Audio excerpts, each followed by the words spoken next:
We're back. We're back again. Once again, we're back. Well, this is SmackDown now. I don't talk on this show. Welcome, welcome. But this is all Best Beast. If you hate this show, let Best Beast know in the comments. Tell him, Best Beast, I wouldn't hire you to be a booker. Tell him that. Tell him if you feel that way. All right, take it away. The obviously better show. Uh, We start with this match. we don't immediately start with this Uh, match, but we'll get there. Cody Rhodes opens the show and says, "Look, last week I cost Swerve Strickland his title opportunity. We all saw it. Then later that night, when he tried to cheap shot me, I struck him with a baseball bat. Now I know you're all wondering why. Why did I cost the new guy a shot at making it into the world title match at SummerSlam? Well, to be completely candid, it's because I'm tired of being put on the back burner for all these guys that couldn't even lace my boots on their best day. I am Cody freaking Rhodes. I am the man who bet on himself, took over the world, came back and won the WWE Championship. I am let alone the best thing SmackDown has got going. I am the best thing WWE has got going.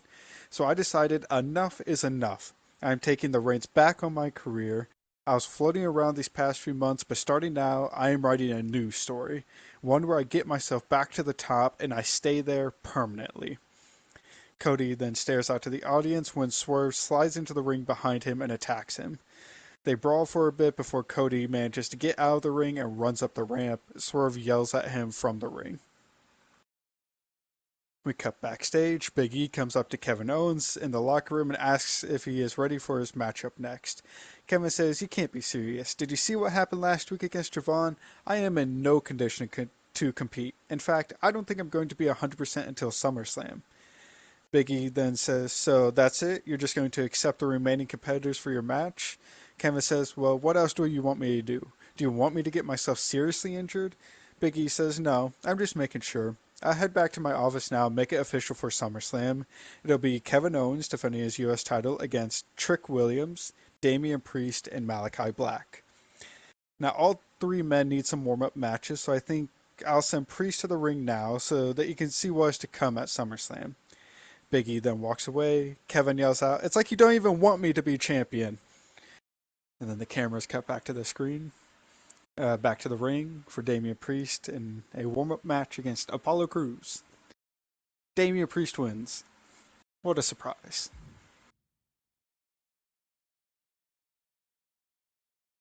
Karrion Kross, after the match, walks into the Final Testament's locker room. Kross says to Ricochet, "I am so proud of you. You finally got our boys here a tag title shot. You know, for a moment, I was starting to get worried that some dire quances were about to be dished out." Ricochet says, "Cross, there is nothing to fear. I knew exactly what I was doing the entire time. And tonight, our boys are going to go out there and become two-time tag team champions."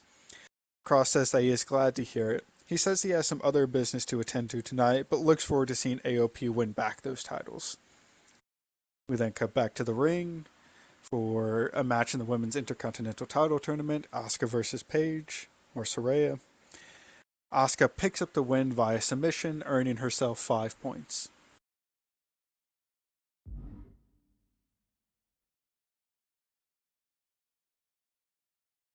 Asuka comes back to celebrate with Damage Control after the match. They all speak about the tournament and the success both Io and Asuka are having. They then speak about how next week they'll be going one-on-one with one another. They agree that they will not allow this match to get between them. Jade Cargill then walks by and says, "You two can keep playing friends all you want, but if either of you plan on beating me, you're going to need to step your game up." Jade Cargill then walks away. We then cut over to see Seth Rollins walking around backstage when he comes across Drew McIntyre. Drew and Seth have an intense stare down before Cross enters the frame holding his World Heavyweight Championship. Cross says, "Now, come on, I know you two have quite the history, but are you really willing to throw it all away, to throw away a shot at this beautiful championship?" Seth says, Seth takes a moment and says, "You know what, Cross? You're right. I want that belt back around my waist more than I want to stomp this guy's head in. But rest assured, Drew, at SummerSlam, I'm taking back my title. And maybe as a cherry on top, it'll be you that I am pinning to take it." Drew just chuckles and says, "Seth, it amuses me that you still think that is your title. That is that very title you stole from me all those months ago. In fact, you almost took my career away from me. So maybe it's you who I will be pinning after I claymore that ugly face of yours and finally take back what is rightfully mine. Seth and Drew then have another intense stare down before they walk away, leaving Cross and Scarlett by themselves. Cross just laughs to himself and says it's all working out just as I intended. Phenomenal Egos are then seen speaking in their locker room about defending their titles tonight against the Authors of Pain. AJ asks Ethan, why did you get involved in their match last week? If there's anyone I do not feel like defending these titles against, it's the Authors of Pain. Ethan says, look, I have a plan. You just have to trust me. Also, last week I had to prove a point to the New Day. They keep trying to downplay how we are the greatest tag team of all time, so I had to go out there and give them a first-hand experience for why we are the best. AJ says he still doesn't like how they are handling things as champion. AJ says, but the important thing is that we are champions. AJ says, I guess. Let's just get ready because tonight is not going to be no cakewalk. We then cut back to the ring for another match in the Women's Intercontinental Title Tournament. Lyra Valkyria picks up the win via pinfall, earning herself 3 points.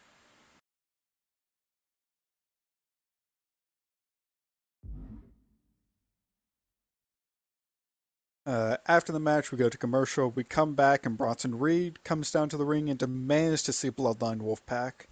They come out and stop at the top. Bloodline Wolfpack come out and stop at the top of the ramp, and Solo says to Bronson, I need you to trust the plan, Bronson.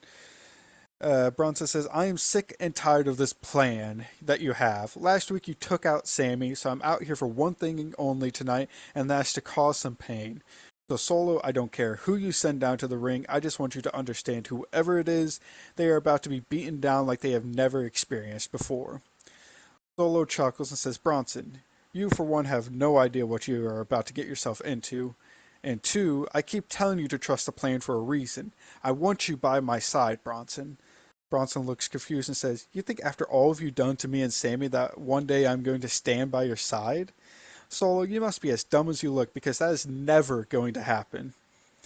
Solo looks disappointed and says to Bronson, I didn't want to have to do this, but Jacob, go down there and teach this man a lesson. Bronson Reed takes on Jacob Fatu. Towards the end of the match, Bronson heads up top to deliver a tsunami.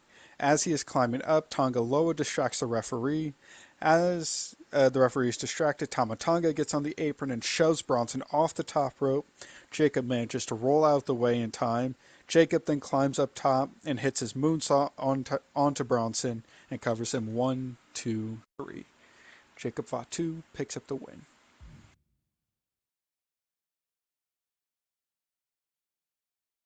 Cora Jade is backstage, about to be interviewed when Mercedes and Team Bad approach. Mercedes says, Kathy, you can leave. Look, Cora, I'm sure you're about to give some inspired speech about how you have beaten every member of the Four Horsewomen and how you have earned your way to being champion, which, in all honesty, you didn't. But I'm not really interested in hearing that. You see, it's pretty simple what's going to happen at SummerSlam. I'm going to show you that there are levels to this, and simply put, you're not even close to mine. So I'd gladly take that belt off your shoulder and lead this division with some class.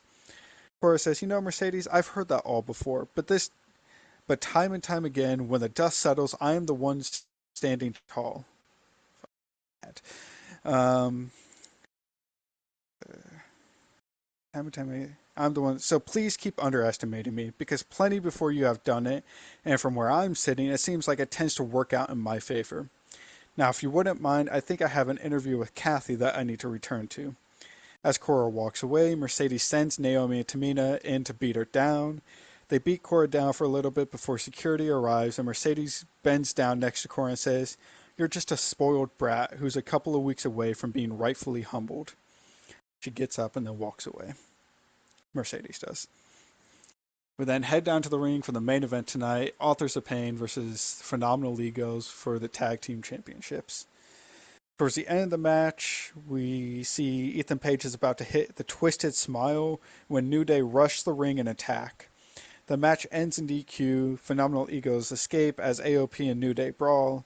Authors of Pain end up standing tall at the end of things. Phenomenal Egos retained by disqualification. Oh, I As a forgot it again. I did forget it again. I also forgot it until you said, "Oh." The top three women currently in the women's intercontinental title tournament. Asuka is in first place with 18 points. Jade is in second with 17 points, and Io is in third with 16 points.